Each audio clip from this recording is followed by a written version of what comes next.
there's a lawyer came to test Jesus in Luke chapter 10, starting at verse 25, who asked him, what must I do to inherit eternal life? And the Lord answered him and said, what do you make of the scriptures? What do you get from the scriptures?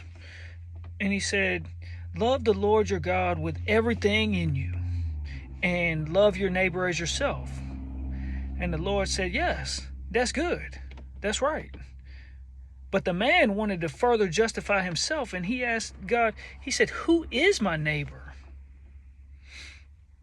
And Jesus told him a parable about a man who left Jerusalem on a trip, and a robber attacked him, and he was hurt. He was laying on the side of the road. He was beat down and he was busted up. And here comes one of the religious leaders and just passes him by. And then here comes another Levite and just passes him by. And then here comes a Samaritan and stops and actually helps him up, carries him to the nearest place to patch him up, puts him up in a room, spends his own money to take care of him for a season until the man is healed enough to step out on his own again, and even promises the innkeeper, hey, I got to go on my business, but I'm going to come back and repay you for anything that you put into this guy. Just help him, please. And Jesus said, you go and do the same.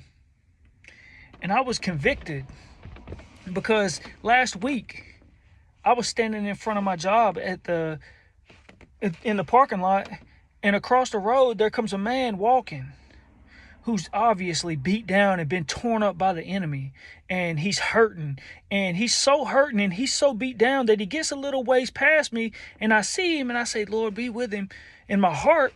But I see him stop by there's a bridge right there, and he steps over the guardrail right by the bridge, and he reaches down and picks up a bottle, and he starts drinking out of somebody's alcohol bottle that they had thrown out. And he's so beat down by the enemy, so destroyed and torn down by the enemy, that he's picking up bottles on the side of the road to try to find healing and help from his hurt and whatever the enemy's beat him down and torn him apart by.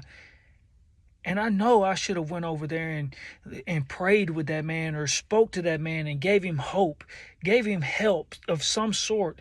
Even if I didn't have money to spend on him or whatever the case is, I should have seen my neighbor.